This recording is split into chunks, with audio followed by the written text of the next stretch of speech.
Atlas, what you doing out here, fella? I was listening to a quilt teacher yesterday, and she's funny, Angela Walters. She has a couple of channels, I guess, the Midnight Quilt Show. She's so funny. But she was saying a few things, and I thought, you know, it applies to quilting, but it really applies to homesteading, too, in a lot of ways. And I have to really, she's got some lessons I really need to take to heart over time. Hello, Winnette. How are you, girl? You can see the snow's about gone here. It's on the way out. Then we'll deal with the mud until that dries up. There was probably 10 deer out here this morning. A couple of my usual does are on this side of the fence. Big old girls. I think she's been coming around here for quite a while. But you know, it's the middle of January. I have a hen on eggs. I know, it's insanity. But, you know, she's crazy, so what can I do? She's almost 7 years old. I think this will be her last chance, probably, to have babies. Atlas, come out here. I don't want to film just nothing, buddy. Come here. Well, there's Gloria, Jean, and Winnette. At least they're not such homebodies. But they won't go too far without their man, normally. But, you know, she was talking about, you know, I want to talk to you about aging and homesteading. You know, I see these channels, and these very slick, well-produced channels, and, you know, I admire their editing, you know, talents and all that. And, you know, I don't really know much about that, and I don't do all that so well. But, you know, when I see people starting their homesteads and planning everything and all the excitement and getting everything going and starting, I have this little twinge.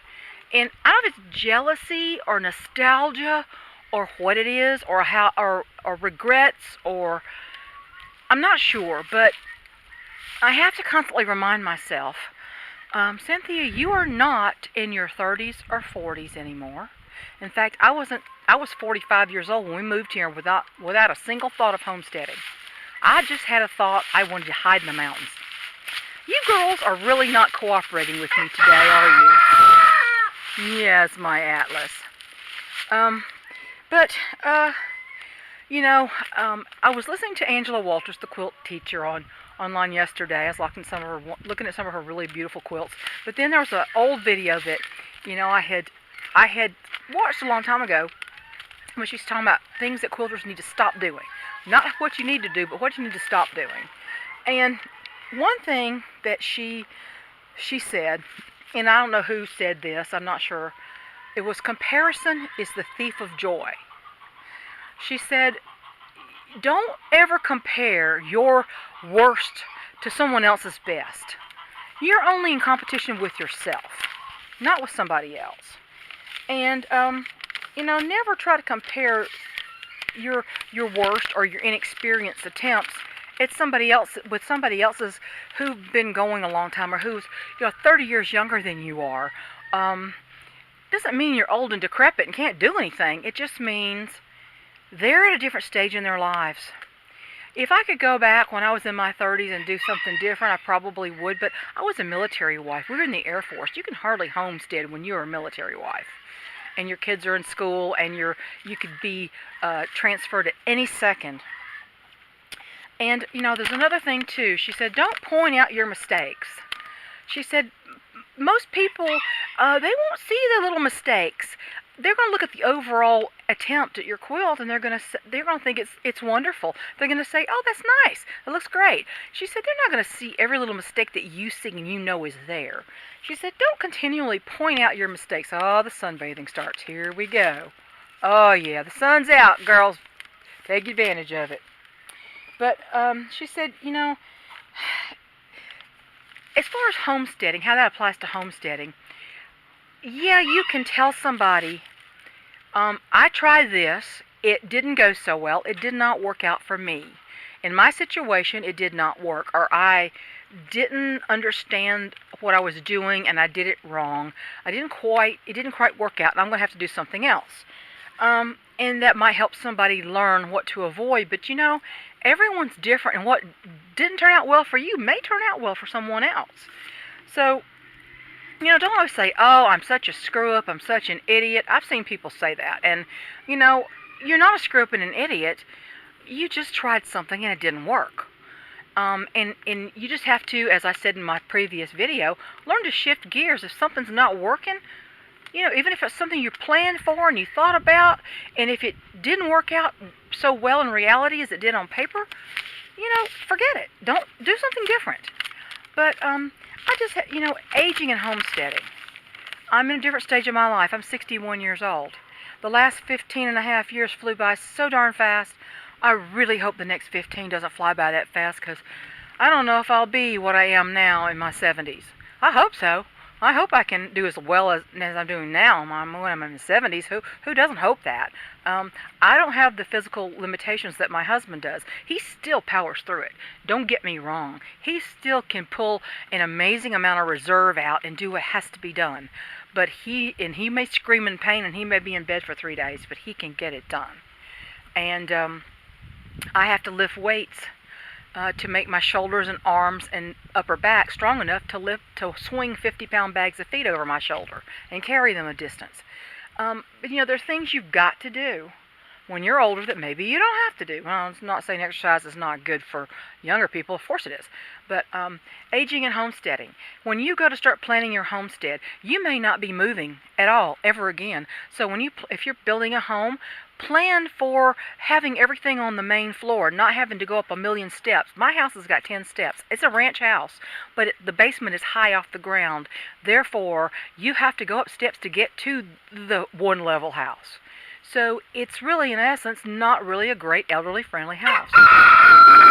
In past videos, I've said I don't know if it's going to work for us in the future. I may have to install a lift, a chair lift, a cargo lift, something to make it elderly-friendly.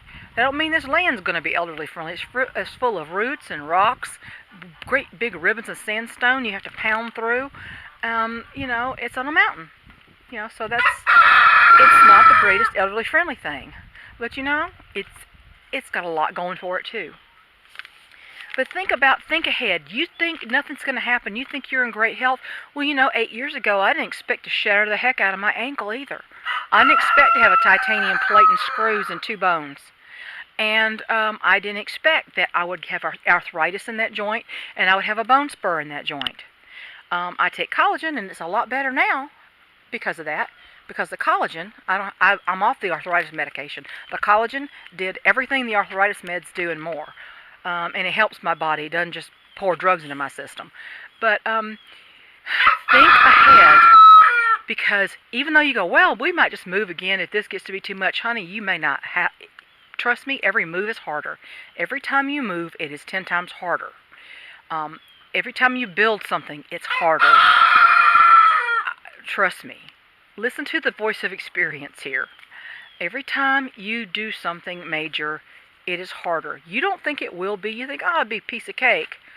It ain't such a piece of cake. And it surprises you. Right in the middle of what you're doing, you'll go, oh my gosh, I thought this would be just like last time. It's not.